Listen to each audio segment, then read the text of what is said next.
बहुत लापरवाही।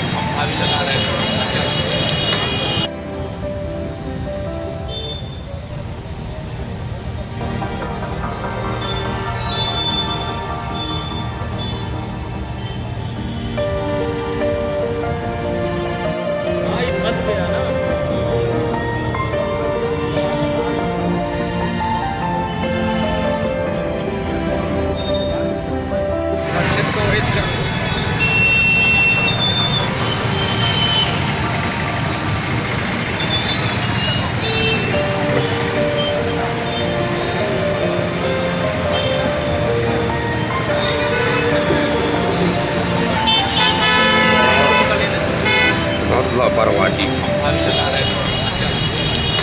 हमारी।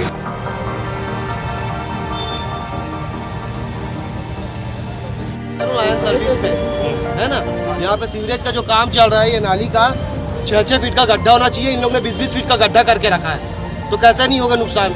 वहाँ पे खम्भे को बचाने के लिए कर लिए, घर को बचाने के लिए उन्होंने कुछ नहीं किया। ये सब नगर ने क्या जो नाली काम चल रहा है उनकी गलती और उनका भरपाई यही करेंगे इस घर का। जाके थाने में आप रिपोर्ट लिखाओ जाके सीधे। आप अपना नाम बताइए। ईशान जाधव, लायंस सर्विस में सुपरवाइजर हूँ, सफाई वाला। ठीक है। गुप्ता। विशाल, ये क्या हो तेरे सामने ये हुआ है? क्या हुआ है ये घटना?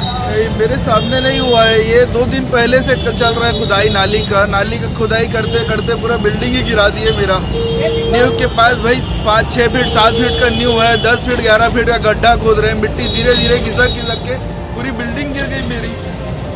तो ये कब पता चला आपको? ये अभी सुबह मुझे फोन आया था। अच्छा, अंदर कोई नहीं था? अंदर कोई नहीं था। आपका बहुत बड़ा नुकसान हुआ होगा। मेरा तो पूरा सब कुछ चला गया, मेरा व्यापार चला गया, रोजी रोटी चला गया, मेरा 2 दुकान था, दोनों दुकान चला गया।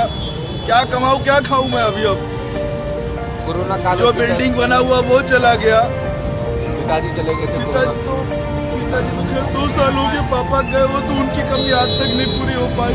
उनका बनाया हुआ एक जगह था वो भी चला गया।